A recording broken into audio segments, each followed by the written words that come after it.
मंजिल की तलाश में निकलते हैं मुसाफिर। रास्ता है कठिन, आसान नहीं है मंजिल। गिरकर संभलेगा, संभल कर उठेगा, लेकिन मंजिल को पाएगा वही, बुलंदियों को चूमेगा वही जो शख्स होगा काबिल। नमस्कार, दूरदर्शन मध्य प्रदेश के खास कार्यक्रम ये है नारी शक्ति में मैं सुनीता आप सभी का स्वागत करती हूँ, अभिनंदन करती हूँ। और ये कहा जाता है कि मुंबई महानगरी जहाँ पर लोग ख्वाबों को सजा कर निकल पड़ते हैं, लेकिन कोई कोई ऐसा शख्स होता है जो एक मुकाम हासिल करता है। और आज एक ऐसी ही नारी शक्ति से हम आपको रूबरू कराने जा रहे हैं जो कि भोपाल की बेटी है और मुंबई में उन्होंने एक नया मुकाम हासिल किया है। हम आपको मिलवाने जा रहे हैं निशी सक्सेना से, जो कि एक बेहद अहम किरदार में इन दिनों नजर आ रही हैं। तो आइए स्वागत करते हैं, हमारे साथ निशी है। निशी, बहुत बहुत स्वागत आपका। और इस वक्त एक और नारी शक्ति जिनको आप देख रहे हैं वो हैं उनकी माता जी वर्षा सक्सेना जी। वर्षा जी, आपका भी बहुत बहुत स्वागत है। और सबसे पहले मैं शुरुआत निशी आपसे ही करना चाहूँगी, क्योंकि ये कहा जाता है कि हम जब छोटे होते हैं तो बहुत सारे ख्वाब होते हैं। मुझे डॉक्टर बनना है, इंजीनियर बनना है, कभी हमने किसी को देखा एक्टर बनना है। निशी एज अ चाइल्डहुड क्या ख्वाब लेकर बड़ी हुई कि मुझे क्या बनना है? तो जैसे हर एक्टर का बचपन से यही ख्वाब होता है। मैंने तो जिनसे भी सुना है कि आप बचपन में क्या बनना चाहते थे, सब यही बोलते हैं कि मैं बचपन से एक्टर बनना चाहती थी। तो मुझे लगता है एक्टर्स के अंदर ना वो कीड़ा बचपन से ही होता है, जब वो पैदा होते तभी उनके अंदर वो होता है। एक फीलिंग होती है अंदर से कि नहीं, मुझे कुछ और करना है, मुझे ये मेन स्ट्रीम जो लोग कर रहे हैं ये नहीं, कुछ इससे डिफरेंट करना है। तो ऐसे मेरे अंदर भी वो फीलिंग थी बहुत ही। जब मैं छोटी थी तो मैंने एक मूवी में काम किया था। मेरे पापा, मेरे बड़े पापा, ये सब इसी फील्ड में है, मीडिया फील्ड में है। तो उन्होंने भी मुझे बहुत एनकरेज किया, मुझे पुश किया कि कहीं पे भी, जैसे बच्चों को नहीं कि अच्छा कुछ है, कुछ रोल है तो मेरी बेटी है, आप उसको करवा लीजिए, ऐसे करके मैंने सपोर्ट। बिल्कुल, हाँ, फैमिली सपोर्ट था। तो एक मूवी में एक्टिंग की थी, फिर वहीं से मेरे अंदर वो डेवलप हो गया था कि मुझे एक्टिंग ही करनी है। फिर कुछ साल तक पढ़ाई पे फोकस किया, एक्टिंग एकदम ही ख़त्म छोड़ दिया था। फिर पढ़ाई जब कंप्लीट हो गई तो ऐसे एक अंदर मोटिवेशन आ गया कि अब तो मुझे बॉम्बे ही जाना है। वाह। फिर वहीं से ये सब शुरू, और आज यहाँ पे तो बिल्कुल एक क्लियर गोल लेकर आप चल रही थी बचपन से कि मुझे तो एक्ट्रेस ही बनना है। हमारे साथ वर्षा जी हैं, निशी की मम्मी हैं। वर्षा जी, अनुपमा सीरियल जो कि स्टार प्लस पर एक टीआरपी रेटिंग में हाईएस्ट टीआरपी रेटिंग रखता है, और जब मुझे लगता है जैसे मैं हूँ, मेरी मम्मी है, सब बड़े शौकीन अनुपमा सीरियल देखने के लिए 10 बजे टीवी के सामने होते हैं। जब आप अपनी बेटी को देखती हैं अनुपमा सीरियल में, उस समय कैसी फीलिंग आती है? बहुत अच्छा लगता है, बहुत प्राउड फील होता है जी, क्योंकि कभी वो सीरियल हम साथ बैठ के घर में देखते थे जी। और इसका एक वो था, ख्वाहिश थी इसकी कि मुझे स्टार प्लस के शो में जाना है। और ये चली गई अनुपमा, तो मैं अब ये हमारे साथ पहले देखती थी जी, अब हम इसको स्क्रीन पे देखते हैं, हम घर में बैठे। बिल्कुल, जैसा मैंने निशी से सवाल किया कि उनका एक सपना था कि वो एक्ट्रेस ही बनेंगी, लेकिन एक पेरेंट्स का भी मन होता है कि नहीं, मुझे अपनी बेटी को ये बनाना है। जहाँ तक मेरी आपके फादर से बात हो रही थी ऑफ स्क्रीन, तो उनका ये मन था कि क्योंकि मीडिया फील्ड से वो रहे हैं, आपका पूरा परिवार मीडिया फील्ड से, तो आपको वो as a anchor TV screen पर देखना चाहते थे। मम्मी क्या चाहती थी? बिल्कुल बिल्कुल। मम्मी आप क्या चाहती थी? नहीं, मैं तो चाहती थी कि इंजीनियर बने, एमबीए करे लेकिन ये किसी और ही दिशा में जा रही थी, तो हम लोगों ने भी सपोर्ट करा इसका। बिल्कुल, तो एक फैमिली सपोर्ट। और ये कहा जाता है कि महिलाओं के लिए, खासकर लड़कियों के लिए, अपने शहर को छोड़कर जाना और माया नगरी मुंबई में एडजस्ट करना बहुत कठिन होता है। कितना संघर्ष शुरुआती दौर में रहा आपको? मतलब स्टार्टिंग में सबसे बड़ा संघर्ष मैं कह सकती हूँ वो तो यही था कि पेरेंट्स को मना के बॉम्बे जाना। अभी मना के तो बॉम्बे आ गए हैं, यहाँ कुछ पता नहीं है, किसी को जानते नहीं है। फिर वहाँ पे अपने लिए घर ढूंढना, वहाँ पे रहना। मतलब मैं अभी सोचती हूँ कि मेरे बच्चे होते ना तो मैं सच में उन्हें नहीं भेजती। इतना ट्रस्ट मेरे मम्मी पापा ने मुझे किया, लेकिन मैं उनकी जगह अगर अपने आप को अभी इमेजिन करूँ तो शायद मैं भी नहीं भेजूँ अपने बच्चों को, क्योंकि इतनी दूर जा रहे हैं, वो भी ऐसी इंडस्ट्री है। मुझे तो बहुत सारी चीज़ें नहीं पता थी। मैं जब 20 इयर्स की थी तब मैं बॉम्बे गई थी, तो बहुत सारी चीज़ें आपको खुद भी नहीं पता होती, बस आपके अंदर वो शौक होता है, वो एंथुजियाज़म होता है कि मुझे जाना है, मुझे कुछ नया करना है। तो वही चीज़ मेरे अंदर थी। लेकिन संघर्ष था। बॉम्बे बहुत एक्सपेंसिव है और वहाँ का जो कम्यूट है, वहाँ पे 2-2 किलोमीटर्स के लिए लोग घंटों वेट करते हैं, इतना ट्रैफिक है वहाँ पे, और आप किसी को भी नहीं जानते हो, कास्टिंग डायरेक्टर्स कौन होते हैं, डायरेक्टर्स कौन होते हैं, किसी को भी आप इंडस्ट्री के बारे में कुछ जानते ही नहीं हो और बस आ गए हो। और मम्मी पापा का भी एक क्लॉक होता है कहीं ना कहीं, मतलब एक टाइमर होता है कि इतना टाइम हमने दिया है, अगर होता है तो ठीक है, वरना हम कुछ और ट्राई करेंगे, लाइफ मूव्स ऑन। बिल्कुल। बट उसी टाइम फ्रेम के अंदर आपको कुछ करके दिखाना है, काम मिलेगा नहीं मिलेगा, बहुत प्रेशर है। हाँ, ये भी एक क्वेश्चन है कि मैं तो आ गई हूँ यहाँ पे, लेकिन काम मिलेगा भी या नहीं मिलेगा, ये भी क्वेश्चन था, बहुत टाइम तक हॉन्ट किया कि ऐसा ना हो। मतलब स्टार्टिंग में ना, इसीलिए मुझे लगता है बहुत सारे एक्टर्स अपने होम टाउन में किसी को बताते ही नहीं कि हम बॉम्बे गए हैं। वो सिर्फ तभी बताना चाहते हैं जब वो फर्स्ट ब्रेक उन्हें मिल जाता है, क्योंकि क्या पता, मतलब बहुत सारे लोग हैं जो शायद उनको वो ब्रेक सालों तक नहीं मिलता है, और फिर फैमिली का प्रेशर होता है, सब सोसाइटी पूछने लगती है कि क्या कर रहा है बच्चा, आगे क्या प्लान है, आगे क्या प्लान है। कब वो मोमेंट आया आपकी लाइफ में कि अब मैं बता सकती हूँ कि yes I am on industry, मैं टीवी इंडस्ट्री में आ चुकी हूँ? तो वो मोमेंट आया था, मैं बॉम्बे गई थी और 2 महीने के अंदर ही मैंने एक शो साइन किया था जी। और साइन कर लिया था, शूट शुरू हो गया था, लेकिन तभी भी ऐसा लग रहा था कि नहीं, अभी नहीं बताना है, जब टेलीकास्ट होगा तब बताना है। तो जब टेलीकास्ट हुआ उस दिन मैंने सबको बताया, मैंने एक स्टोरी पोस्ट, मतलब मैंने इंस्टाग्राम पे पोस्ट किया, पापा ने और सब लोगों ने बताया, क्योंकि अंदर से अभी भी, आज भी मैं कोई नया शो साइन करती हूँ, जब तक उसका फर्स्ट टेलीकास्ट नहीं हो जाता, मैं फर्स्ट डे शूट नहीं करके आती, मैं किसी को भी नहीं बताती। हाँ, और ऐसा ही मैंने सुना है कि अनुपमा सीरियल में भी ऐसा ही हुआ था। आप ऑडिशन देकर आ गई थी। और पहले तो ये बताएं कि अनुपमा सीरियल कैसे ऑफर हुआ, क्योंकि जैसा मम्मी बता रही हैं वर्षा जी की आप एक साथ बैठकर वो सीरियल देखते थे और उसमें आप जब नजर आए, किस तरीके से वो सीरियल आपको ऑफर हुआ? तो अनुपमा का ये स्टोरी था कि मैं अपने दिवाली वेकेशंस के लिए दिल्ली आई हुई थी जी। तो एक म्यूजिक एल्बम के शूट के लिए मुझे वापस बॉम्बे जाना पड़ा, तो मैं कुछ ही 3-4 दिन के लिए दिल्ली आई थी, फिर वापस बॉम्बे गई। तो वही म्यूजिक एल्बम का शूट मेरा चल रहा था और मेरे पास एक कॉल आया कि एक स्टार प्लस का शो है, और उस टाइम ना मैंने अपना एक दिमाग में सेट कर लिया था कि अब मुझे सिर्फ लीड्स के ऑडिशन देने हैं। उन्होंने कहा कि लीड कैरेक्टर नहीं है बट एक बहुत इंपॉर्टेंट कैरेक्टर है और स्टार प्लस का शो है, तो आप ऑडिशन देने आ जाओ। और उस दिन, जिस दिन मैं ये ऑडिशन दे रही, मतलब जिस दिन मेरे पास ये कॉल आया, तब मैं ऑलरेडी एक और ऑडिशन में थी जहाँ पे मुझे बहुत चांसेस लग रहे थे कि मेरा हो जाएगा। तो मैं तो इस कॉल में इंटरेस्टेड ही नहीं थी कि कौन करेगा, मतलब जो ऑडिशन मैं दे रही थी वो लीड का था, तो मैं ऑब्वियसली इंटरेस्टेड थी कि मेरा लीड में हो जाए तो बेटर है। फिर जब मैं ऑडिशन के लिए फाइनली वहाँ पहुंची, तब उन्होंने बताया कि अनुपमा शो है। तो सबसे पहले मेरे दिमाग में ये है कि मेरे मम्मी पापा कितने एक्साइटेड हो जाएंगे, क्योंकि ये शो हम लोग घर में बैठ के देखते थे। मतलब 10 बजे हमारा रूटीन था कि हम सब साथ में बैठ के अनुपमा देखते थे और बहुत अच्छा लगता था। मतलब कुछ नया आया था टेलीविजन में इतने सालों बाद, ऐसा शो जो पूरी फैमिली साथ में बैठ के देख रही है, इतना इंटरेस्ट ले रही है कि आज क्या हो रहा है, कल क्या होगा। मतलब ये भी एक बहुत बड़ी चीज़ है, क्योंकि मुझे काफी इंटरेस्टिंग हर एपिसोड उसमें होता है। और कहीं ना कहीं टीवी का अभी वो स्पार्क थोड़ा कम हो गया है, जब लोग इतना इंटरेस्ट से देखे, लेकिन ये शो आया बहुत ही टाइम बाद, तो हम सब बैठ के देखते थे।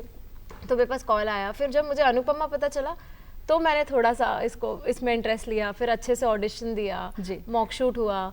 तो मॉक शूट हो गया, लुक टेस्ट हो गया, शूट भी हो गया, तो भी ऐसे बिलीव नहीं हो रहा था कि मैं ये शो का पार्ट हूँ।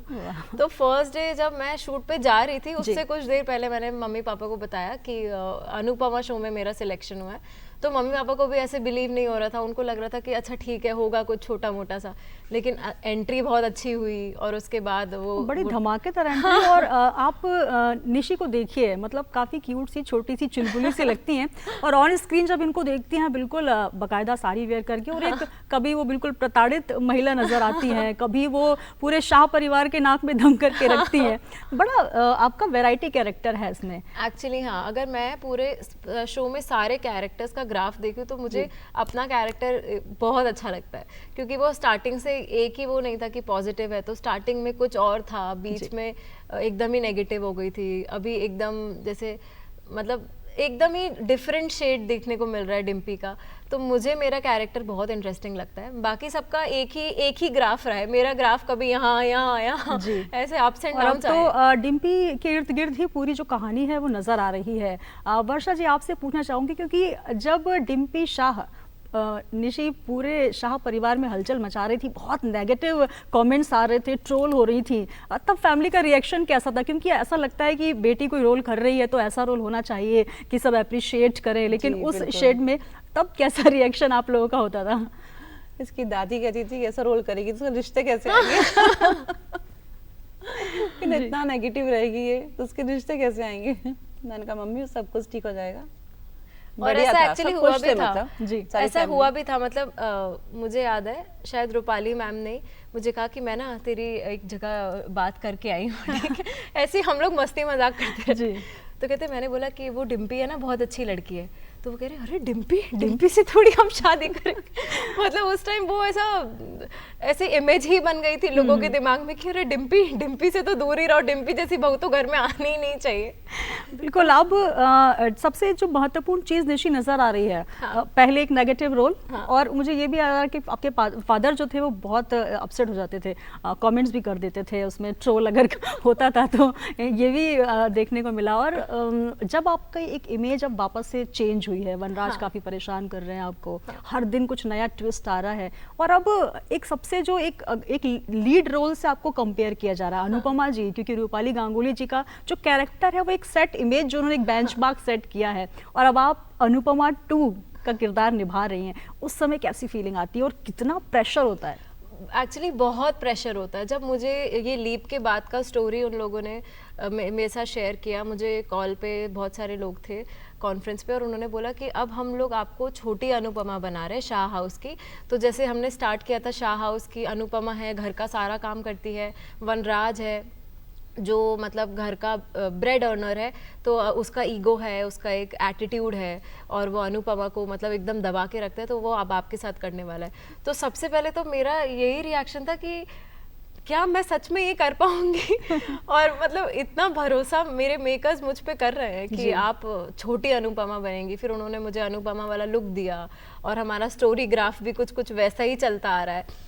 तो स्टार्टिंग में तो मैं बहुत शॉक थी, और मैंने सोचा था कि अब तो मतलब प्रेशर है, बहुत प्रेशर है। और मतलब मेरे पास कॉल्स आते थे बहुत सारे मीडिया चैनल से कि आपको छोटी अनुपमा बोल रहे हैं, आपको कैसा लग रहा है। उन कॉल से ना वो प्रेशर और बढ़ता गया। मैंने कहा पता नहीं ऑडियंस क्या एक्सपेक्ट कर रही है अभी, अब तो बहुत मेहनत करनी है, मेहनत तो करते ही हैं, सब लोग कर रहे हैं हमारे शो में जी, लेकिन अब नेक्स्ट लेवल मेहनत करनी है। तो मैंने फिर से स्टार्टिंग से वो एपिसोड्स डे 1 से शो देखना शुरू किया, और उस क्योंकि पूरा कैरेक्टर चेंज था, पूरा आपका जो डिम्पी जैसी थी डे 1 से अब एकदम ही उसका बिल्कुल ऑपोजिट हो change गई है। तो बहुत कुछ किया और बहुत रिसर्च किया, और कितना सपोर्ट पूरे स्टार कास्ट का वह रहता है, क्योंकि बहुत बड़े बड़े और एक मजे हुए कलाकार पूरे हाँ। सेट पे नजर आते हैं, तो कहीं ना कहीं उनके साथ स्टेज शेयर करना, उनके साथ कैमरा शेयर करना, हाँ। और कितना सपोर्ट आपको उनका रहता है? अब तो हम लोग एकदम एक फैमिली की तरह ही शूट करते हैं। तो जैसे किसी को अगर किसी का कुछ सुर समझ नहीं आता जी। है तो सामने से टोक देता है कि इसको ऐसे नहीं ऐसे बोल। स्पेशली बापू जी, वो इतना काम कर चुके हैं, और वो तो खुद ही एक प्रोड्यूसर डायरेक्टर थे। तो उनको अगर कुछ ऐसा लगता है कि मुझे लगता है तुझे इस लाइन में कुछ ये ऐड करना चाहिए, तो वो मुझे आके सीन से पहले बता देते हैं कि ऐसा करो वैसा करो। और इतने अच्छे एक्टर्स हैं शो में, सब एक से बढ़कर एक है, मतलब जी। इतनी अच्छी कास्ट कि आप किसी पे भी कोई भी स्टोरी चला दो और सब एकदम ही ऐसे किल कर देते हैं कि अब तो बस। तो इतने अच्छे लोगों के साथ मतलब आप भी बहुत कुछ सीखते हो जब आप अच्छे लोगों के साथ काम करते हो। आपको भी लगता है कि हम भी वो लेवल का परफॉर्मेंस मैच कर पाएं। बिल्कुल। तो सुधांशु सर है, वो मेरी बहुत है। सब लोग एक दूसरे की इतनी हेल्प करते हैं ना कि, और फिर अगले दिन हम डिस्कस भी करते हैं, तूने वो सीन बहुत अच्छा किया, तेरा वो सीन बहुत अच्छा हुआ, ऐसे ऐसे करके ग्रुप पे हम लोग सब एक दूसरे को बताते हैं कि ये ऐसा था, ये वैसा था। तो एक ग्रुप एफर्ट है। On screen chemistry, of screen chemistry दोनों ही बहुत अच्छी हाँ। रहती है। और आपके किरदार में मैंने देखा कि सागर पारेख, ऑन स्क्रीन तो आपकी केमिस्ट्री बहुत अच्छी थी, ऑफ स्क्रीन भी कई कमेंट सुनने मिलते हैं। मैं वर्षा जी से ये सवाल करना चाहूंगी खास तौर पर, क्योंकि जब ऐसा होता है कि बेटी स्क्रीन पर दिख रही है, जी।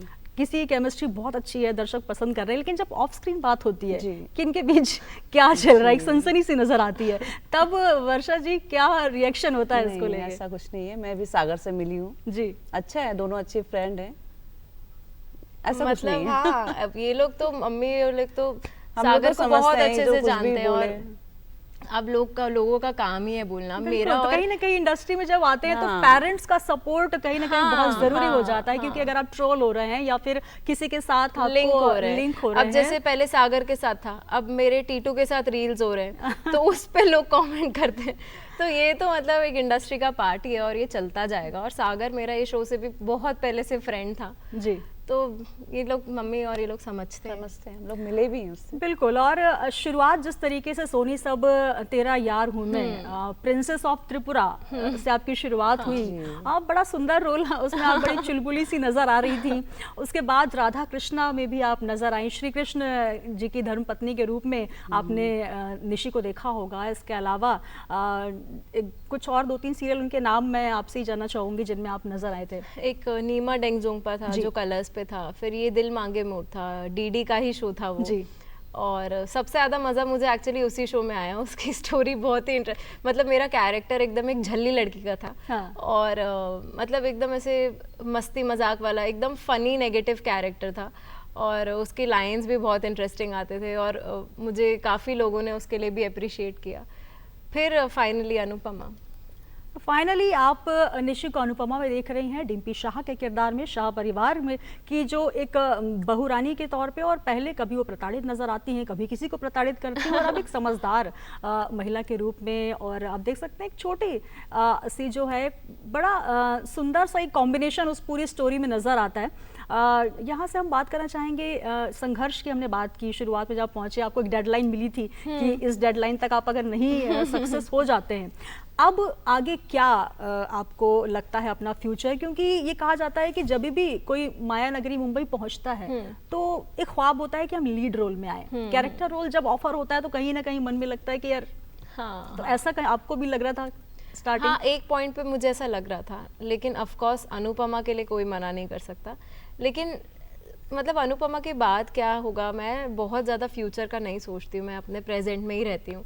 आज मुझे मज़ा आ रहा है, आज मेरा शो चल रहा है, तो फ्यूचर का मतलब एक रफ स्केच पता है कि क्या करना है, किस एज तक क्या अचीव करना है, लेकिन वो नहीं भी होता तो इतना हार्ड मैं अपने ऊपर कभी भी नहीं होती हूँ और जो होगा फ्यूचर में अच्छा ही होगा, मुझे इतनी उम्मीद है। और उम्मीद हम यही करते हैं कि हम डिम्पी शाह के किरदार में जो आपको देख रहे हैं, टीवी सीरियल में आपको देख रहे हैं, और बॉलीवुड इंडस्ट्री में भी आप जल्दी नजर आए। वर्षा जी से मैं ये सवाल करना चाहूँगी, क्योंकि वर्षा जी अगर हम बात करें, क्योंकि एक बेटी को जब घर से वो बाहर निकलती है, नारी शक्ति की हम बात कर रहे हैं, तो कहीं ना कहीं बहुत सारी चीज़ें एक माँ अपनी बेटी को समझा कर भेजती है कि आप भोपाल से निकल कर जा रहे हो, माया नगरी मुंबई में आपको एडजस्ट करना है। कुछ समय कैसा मन में उथल पुथल थी कि अब बेटी को भेजना है मुझे, क्या समझाइश एक माँ के तौर पर आपने देकर भेजी उनको? नहीं, वैसे तो वो काफ़ी समझदार है जी, और थोड़ा बहुत समझाया था, लेकिन उसके पापा और उसके बड़े पापा का सपोर्ट था, तो हम लोगों को कहीं वो नहीं था। जी। अच्छा वर्षा जी, कुछ ये भी देखने में आया कि जब एक्ट्रेस पहुंचती है सेट पर तो मम्मी जरूर वहां पर होती हैं स्टार्टिंग में, ये देखने के लिए कि रोल कौन सा ऑफर हो रहा है, साथ में कौन कौन होगा, कैसे प्रोड्यूसर्स हैं। कभी ऐसा आपने किया है? मैं अनुपमा के सेट पे गई हूँ जी, तब आप सेटिस्फाइड थे कि नहीं अच्छी जगह काम हो रहा है, अच्छी टीम फैमिली अच्छी है? बहुत और अच्छा लगा। आपसे ये जानना चाहेंगे कि अब निशी को आप किस कैरेक्टर में देखना पसंद करते हैं? क्योंकि अमूमन जब शाम के वक्त महिलाएं बैठती हैं तो वो एक किरदार देखती हैं कि यार ऐसा होना चाहिए किरदार। आपके मन में किस तरीके की इमेज है? अनुपमा एक बड़ा लीड कैरेक्टर है, उनको अब अनुपमा 2 का किरदार वो निभा रही हैं, अब किस तरीके का रोल आप चाहती हैं कि निशी स्क्रीन पर करें? नहीं, ये जो कर रही है अच्छा है, बढ़िया है, इसी टाइप का रोल करे जिसे पे सारे किरदार उसने करे जी। 5-6 एक सीरियल में उसने 5 वो करे है ना, चुलबुली भी थी पहले, वैसी भी थी, तो अच्छा है ये इसी टाइप का ही करे। बिल्कुल, एक वर्सेटाइल एक्ट्रेस के तौर पर आप एक ही सीरियल में नजर आ रही हैं। भोजपुरी मूवी में भी आपको देखा गया बाल्यकाल में, मतलब छोटी सी ही उम्र में आपने कैमरा फेसिंग शुरू कर दी थी। तब कैसा लग रहा था, क्योंकि स्टार्टिंग ही आपने भोजपुरी इंडस्ट्री से की है, वहां पर कैसा एक्सपीरियंस रहा आपका?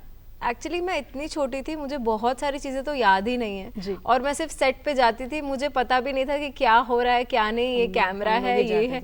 मेरे मम्मी पापा भी सब साथ में जाते थे और मेरठ में शूट होता था, तो उस टाइम तो बहुत सारी चीज़ों की समझ भी नहीं थी, लेकिन धीरे धीरे समझ आने लगा कि अच्छा ये ऐसा होता है, तो धीरे धीरे इंटरेस्ट जागने लगा। लेकिन हाँ, मैं उस टाइम बहुत छोटी थी, शायद 5-6 साल की थी, और वो भी एक 6-7 साल की थी, और एक फन एक्सपीरियंस था वो भी, एक मतलब थोड़ा थोड़ा ब्लर मेमोरी में मुझे याद है, इतना तो अच्छे से याद नहीं, लेकिन मज़ा आया। तो बिल्कुल बचपन से ही निशी को कैमरा फेस करने का शौक था और आज टीवी इंडस्ट्री में वो नज़र आ रही हैं। सोनी सब टीवी हो, कलर्स में आपने राधा कृष्णा में इनको देखा है, अब अनुपमा सीरियल में वो नज़र आ रही हैं। साथ ही अगर बात करें, प्रधानमंत्री नरेंद्र मोदी ने भी बहुत तारीफ की इस सीरियल की और साथ ही उसमें आपने स्वदेशी को लेकर एक बड़ी अपील करते हुए आप नजर आए। उस एड को लेकर क्या कहेंगे, क्योंकि जब आप अपने देश के लिए भी कुछ काम करते हैं तो कहीं ना कहीं एक प्राउड फीलिंग आती है। बहुत प्राउड फीलिंग थी। वो एक एड था मेड इन इंडिया को लेके, मेड इन इंडिया प्रोडक्ट्स को लेके, तो जिसमें रूपाली मैम थी, गौरव सर थे, मैं थी और छोटी अनु थे।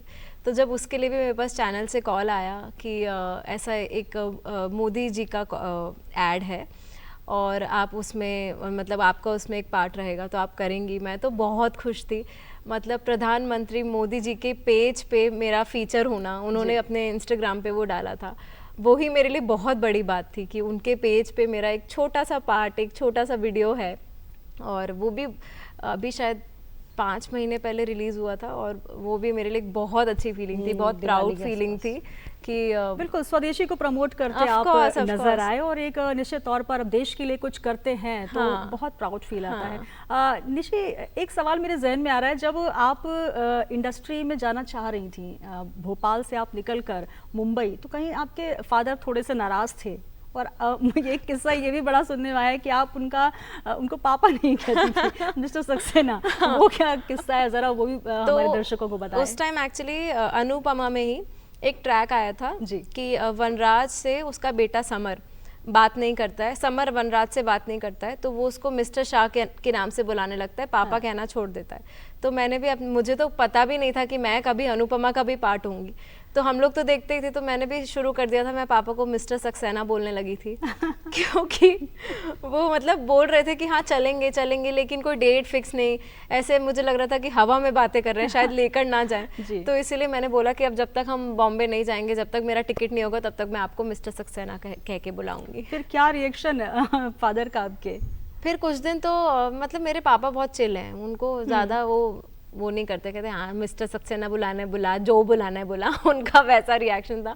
बट उन्होंने एक दिन मुझे याद है खुद ही अपने आप टिकट करवा दिया, उन्हें किसी ने भी बोला नहीं था, उन्होंने बताया कि हम 4 दिन बाद जा रहे हैं और पैकिंग वगैरह सब कर लो। तो उनके अंदर भी एक आया कोई नया फीलिंग डेवलप हुआ कि अब तो मैं इसको लेकर जाऊंगा, अब देखते हैं, इसको खुद ही देखने दो। मतलब कभी कभी होता है ना, पेरेंट्स आपको इसीलिए भी भेजते थे कि ये खुद ही देख लेगी, खुद ही सीख लेगी हाँ कि क्या हो रहा है वहाँ पे, किस्मत आजमाए। कहीं ऐसा तो नहीं कि फादर इसलिए लेकर गए कि वहाँ का आप संघर्ष देखें और आप वापस भोपाल आ जाएं कि पापा चलिए वापस चलते हैं? मतलब ये तो हिट एंड ट्रायल होता है। अगर आप गए, सक्सेस हो गए तो आपकी किस्मत है, सक्सेस आपको नहीं मिली वो भी आपकी किस्मत है। तो वो तो सभी पेरेंट्स करते हैं, सभी बच्चे भी। मतलब मुझे भी नहीं पता था कि मैं वहाँ जाके काम कर भी पाऊंगी, कुछ काम ढूंढ भी पाऊंगी, लेकिन मुझे मिला। तो वो तो फीलिंग सबके अंदर ही होती है कि देखते तो है वहाँ पे क्या संघर्ष हो रहा है, एक बार एक्सपीरियंस करके तो देखते हैं कि क्या हो रहा है वहाँ पे। निशी, जिस तरीके से थोड़ा सा संघर्ष आपको करना पड़ा, फिर उसके बाद पेरेंट्स भी आपके सपोर्टिव हो गए, क्या कहना चाहेंगे? बहुत सारे भोपाल और मध्य प्रदेश के अगर हम देखें, बहुत सारे ऐसे चेहरे हैं जो कि टीवी इंडस्ट्री में, इसके अलावा बॉलीवुड इंडस्ट्री में क्रिकेट स्टार भी वो बन रहे हैं, उनके लिए क्या एक संदेश आप देना चाहेंगी? क्योंकि कई बार ऐसा होता है इंडस्ट्री में, ये भी देखा गया है कि जब आप सक्सेस होते हैं तब आपका जब ग्राफ अच्छा होता है तब तो आप बहुत खुश होते हैं, फैमिली बहुत खुश होती है, लेकिन कभी एक ऐसा दौर आता है, ऐसा फेज आता है जिसको आप फेस करने से घबरा जाते हैं और कहीं ना कहीं एक ऐसा कदम उठाने की दिशा में भी चले जाते हैं। उसके लिए क्या कहना चाहेंगे इंडस्ट्री के लिए? मैं यही कहना चाहूँगी कि बहुत कम फेसेस हैं जिनको वो सक्सेस मिला है, जो आपके सामने टीवी पे दिख रहे हैं। उनके 90% बहुत सारे लोग ऐसे हैं जो मतलब बॉम्बे जाते हैं एक्टिंग करने के लिए, फिर जो उनको काम मिलता है, क्योंकि आपको सर्वाइवल के लिए पैसा चाहिए, आप अपनी फैमिली से कितने टाइम तक पैसा ले पाएंगे। तो बहुत हार्श रियलिटी है, लेकिन आपको एक अमाउंट मतलब एक बैंक आपका होना चाहिए, तब आप बॉम्बे शिफ्ट करो।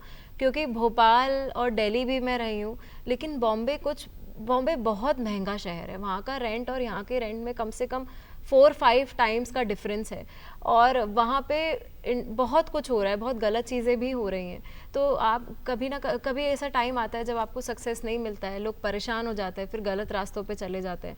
तो जब तक आपके पेरेंट्स का सपोर्ट ना हो, आप वहाँ मत जाइए। भाग के जाना, ये सब चीज़ें सिर्फ मूवीज़ में अच्छी लगती है, वहाँ पे लाइफ कुछ और है। जब तक आपके पास कुछ बैंक ना हो कि आप 6 महीने वहाँ बिना काम के सर्वाइव कर पाए, तब तक आप मत जाइए। और एक टारगेट बना के जाइए कि अगर इतने टाइम तक मुझे काम नहीं मिलता, मैं वापस आके अपना कुछ और काम शुरू करूंगा। पढ़ाई करके जाइए, ऐसे नहीं कि मुझे अब कहीं ना कहीं एक लाइमलाइट में आने के बाद ऐसा लगता है कि अब मैं कुछ कर पाऊँ या नहीं कर पाऊँ। एग्जैक्टली। तो वही है, पढ़ाई करके जाइए, एक बैकअप हमेशा रख कर जाना चाहिए वहाँ पे जाके आपको ये नहीं हो कि मेरी लाइफ सिर्फ इसके लिए ही है और इसके बाद कुछ है ही नहीं। ऐसा नहीं होना चाहिए। बहुत सारे ऑप्शंस हैं यार आजकल करने के लिए, बहुत सारे ऑप्शंस बहुत हैं। सोच समझ कर आप कदम उठाएं। और निशी, कहीं ना कहीं आप इस मामले में अपने आप को कितना खुशकिस्मत मानती हैं? मम्मी का सपोर्ट है, फादर का सपोर्ट है, आपकी बहन भी काफ़ी सपोर्टिव है आपके लिए। तो एक एज अ एक्ट्रेस, क्योंकि आपको बहुत सारे हर्डल फेस करने होते हैं, और ख़ास तौर पर अगर आप लड़की हैं, नारी हैं, तो आपको उस इंडस्ट्री में बहुत सारे चैलेंजेस फेस करने हैं। किस तरीके के वहाँ स्टार कास्ट है, हर किसी को एडजस्ट करते चलना, फैमिली सपोर्ट बहुत ज़रूरी होता है, एक बैकबोन होती है। तो आप कितना खुशकिस्मत इस मामले में आपको मानती, खास तौर पर एज अ लेडी? मैं तो बहुत लकी फील करती हूँ कि मेरे मम्मी पापा मुझे सपोर्ट करते हैं। मतलब मेरे ही बहुत सारे ऐसे फ्रेंड्स हैं जिनके पेरेंट्स उनको उतना सपोर्ट नहीं करते हैं, लेकिन बच्चों को भी ये समझना चाहिए कि वो ये आप अगर आपको जाने से मना कर रहे हैं तो वो क्यों मना कर रहे हैं। मतलब एकदम ही रिजिड और ज़िद्दी नहीं होना चाहिए, पेरेंट्स की बात सुन लेनी चाहिए। मैंने नहीं सुनी, लेकिन मुझे पता था कि अगर इतने टाइम तक मुझे काम नहीं मिलेगा तो मैं वापस आ जाऊंगी। तो अगर आप ऐसा सोच रख के बॉम्बे जाते हैं तो ठीक है। बिल्कुल। तो बहुत खूबसूरत जर्नी निशी की रही है, और निशी सक्सेना जिनको आप देख रहे हैं, काफ़ी चुलबुली आमतौर पर वो नज़र आती हैं, लेकिन जब वो कैरेक्टर में आती हैं तो आप देख सकते हैं कि किस तरीके से वो परिवार के नाक में दम भी कर सकती हैं, और अपने बेटे के लिए वो एक अच्छी माँ बनकर साबित भी हो रही हैं। तो कहीं ना कहीं एक नारी के तौर पर निशी अपने किरदार को बखूबी जी रही हैं। और निशी, आपकी खूबसूरती और आपकी स्माइल में मुझे कुछ पंक्तियाँ याद आ रही हैं कि मुझे लगता है वो कहना चाहिए। वर्षा जी, मैं आपको भी, क्योंकि नारी शक्ति के तौर पर आप हैं, तो वाकई मैं कहना चाहूँगी कि खूबसूरत सी हवेली का पता तुम सा ही होगा, प्रीत की बस्ती का हर एक रास्ता तुम सा ही होगा, फूल की हर पाखुरी होगी तुम्हारी प्रीत जैसी, और प्रीत के मंदिर का हर एक देवता तुम सा ही होगा। Thank you so much. यही उम्मीद हमारी है कि अगली बार जब हम निशी से मिलें तो हम एक लाइन इसमें और जोड़ें कि निशी, अब आप बॉलीवुड इंडस्ट्री में आ चुकी हैं, तो आपका हम स्वागत करते हैं। और मध्य प्रदेश की बेटी, भोपाल की बेटी निशी हमारे साथ रही, और साथ ही वर्षा सक्सेना जी, उनकी मम्मी हमारे साथ रही। और निश्चित तौर पर एक बहुत बड़ा मुकाम जब आपकी बेटी हासिल कर लेती है तो आप उस बात को लेकर बहुत प्राउड फील करते हैं, और इस बात को लेकर हम कहीं ना कहीं मध्य प्रदेश का नाम जो निशी सक्सेना रोशन कर रही हैं, भोपाल का नाम रोशन कर रही हैं, उनको बहुत बहुत बधाई देते हैं, शुभकामनाएं देते हैं। निशी, बहुत बहुत धन्यवाद आपका। और साथ ही वर्षा जी, बहुत बहुत शुक्रिया हमारे साथ जुड़ने के लिए। तो ये है नारी शक्ति कार्यक्रम में हमने आपको एक ऐसी शख्सियत से रूबरू कराया, एक ऐसी नारी शक्ति जो कि भोपाल शहर से निकलकर माया नगरी मुंबई में एक अपना मुकाम हासिल कर चुकी हैं। 3 साल के वक्त में 5 से अधिक सीरियल उन्होंने किए हैं, और हर रोल अपने आप में बहुत खास रहा है। तो भोपाल और मध्य प्रदेश का नाम वो इसी तरीके से रोशन करते रहे। मध्य प्रदेश दूरदर्शन टीम की ओर से आपको पुनः पुनः बधाई, और हम एक और किरदार के साथ फिर हाजिर होंगे। तब तक के लिए मुझे दीजिए इजाज़त। नमस्कार। Thank you.